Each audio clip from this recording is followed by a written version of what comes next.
வணக்கம். உங்க கம்பெனி செய்யற ஒரு வரி சம்பந்தமான தப்புக்கு நீங்க பர்சனலா ஃபைன் கட்ட வேண்டிய நிலைமை வருமா? இது கொஞ்சம் குழப்பமான கேள்விதாங்க, இல்லையா? வாங்க இன்னைக்கு நாம ஜிஎஸ்டி சட்டத்தோட ஒரு முக்கியமான பகுதியை பத்தியும் அது உங்கள மாதிரி இருக்கிற உத்தியோகிங்களை எப்படி பாதிக்குதுன்னு ரொம்ப தெளிவா பார்க்கலாம். இந்த கேள்வியை நான் நேரடியாவே உங்ககிட்ட கேக்குறேன். நீங்க ஒரு பெரிய கம்பெனில நல்ல பதவியில இருக்கீங்கன்னு வச்சுக்கோங்க. உங்க கம்பெனி செஞ்ச ஒரு தப்புக்காக டாக்ஸ் டிபார்ட்மெண்ட் உங்க பேர்ல ஃபைன் போட்டா என்ன பண்ணுவீங்க? இந்த ஒரு கேள்விதான் நாம இன்னைக்கு பார்க்க போற முழு விஷயத்தோட மையப்புள்ளிய. சரி, வாங்க இன்னும் கொஞ்சம் ஆழமா போலாம். ஒரு நிமிஷம் கற்பனை பண்ணி பாருங்க. நீங்க ஒரு கம்பெனியோட சீனியர் எம்ப்ளாயி.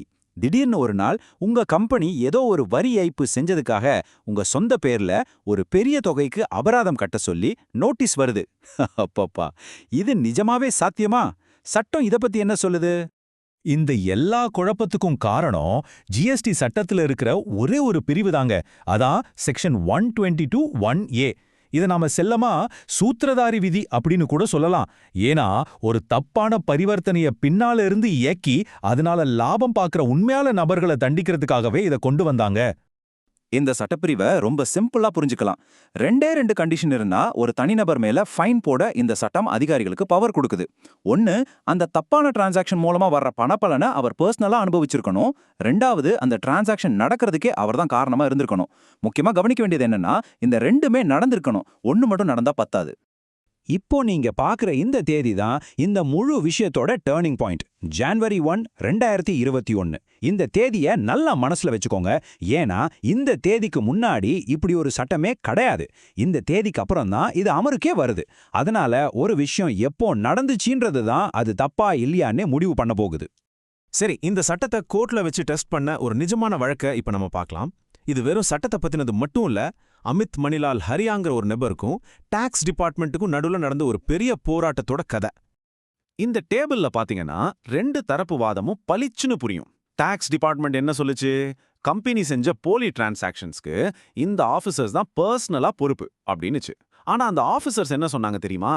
சார், நாங்க வெறும் ஊழியர்கள் தான், கம்பெனி தான் டாக்ஸபிள் பர்சன். அது மட்டும் இல்லாம இந்த தப்பு நடந்ததா சொல்றப்போ நீங்க சொல்ற சட்டமே இல்லையே, அப்புறம் எப்படி எங்களை தண்டிக்க முடியும்? ஒரு சரியான கேள்வியை கேட்டாங்க. சரி, இப்போ தீர்ப்புக்கு வருவோம். கோர்ட் இந்த சிக்கலான விஷயத்தை எப்படி அழகா 2 பாயிண்ட்ல பிரிச்சு மேஞ்சுதுன்னு பார்க்கலாம் வாங்க. கோர்ட்டோட இறுதி தீர்ப்பு ரொம்பவே நேரடியாவும் தெளிவாவும் இருந்துச்சு. இந்த வழக்குல சம்பந்தப்பட்ட கம்பெனி ஆபீசர்ஸ் பர்சனலா எந்த பொறுப்பும் ஏற்க தேவையில்லை. ஆனா ஏன் இந்த தீர்ப்பு? வாங்க காரணத்தை பார்க்கலாம். ஆக விஷயம் ரொம்ப சிம்பிள். டாக்ஸ் டிபார்ட்மெண்ட் 2 முக்கியமான இடத்துல தோத்து போச்சு. முதல்ல, அந்த ஆஃபீஸர்ஸ் பர்சனலா லாபம் அடைஞ்சாங்கன்னு அவங்கனால ஒரு சின்ன ஆதாரத்தை கூட கொடுக்க முடியல. ரெண்டாவதா, ரொம்ப முக்கியமா, சட்டம் அமலுக்கு வர்றதுக்கு முன்னாடியே நடந்த ஒரு விஷயத்துக்கு அந்த புது சட்டத்தை வச்சு தண்டிக்க முயற்சி பண்ணாங்க. இந்த சட்ட மேற்கோளோட அர்த்தம் ரொம்ப எளிமையானது தாங்க. ஒரு செயலை நீங்க செய்யும்போது அது சட்டப்படி தப்பு இல்லைன்னா பிற்காலத்துல ஒரு புது சட்டத்தை கொண்டு வந்து அந்த பழைய செயலுக்காக உங்களை தண்டிக்கவே முடியாது. இது நம்ம இந்திய அரசியலமைப்பு சட்டம் நமக்கு கொடுக்குற ஒரு அடிப்படை பாதுகாப்பு. சரி, இந்த கேஸ் பத்தி தெரிஞ்சுக்கிட்டதால உங்களுக்கு என்ன லாபம்னு கேக்குறீங்களா? நீங்க ஒரு கம்பெனில சிஇஓ, சிஎஃப்ஓ இல்ல சாதாரண ஊழியரா கூட இருக்கலாம். இந்த தீர்ப்பு உங்களுக்கு ஒரு முக்கியமான பாடத்தை சொல்லிக் கொடுக்குது. இது எல்லாருக்குமே ரொம்ப முக்கியமான விஷயம். அப்போ இந்த தீர்ப்பு உங்களுக்கு என்ன பாதுகாப்பு கொடுக்குது? ஒன்னு, இந்த செக்ஷன் 122(1)(a)வை உங்க மேல சும்மா சாதாரணமா பயன்படுத்த முடியாது. டாக்ஸ் டிபார்ட்மெண்ட் 2 விஷயங்களை சந்தேகத்துக்கு இல்லாம நிரூபிக்கணும். நீங்க பர்சனலா லாபம் பார்த்தீங்க, அந்த தப்ப நீங்க தான் முன்னின்று செஞ்சீங்க.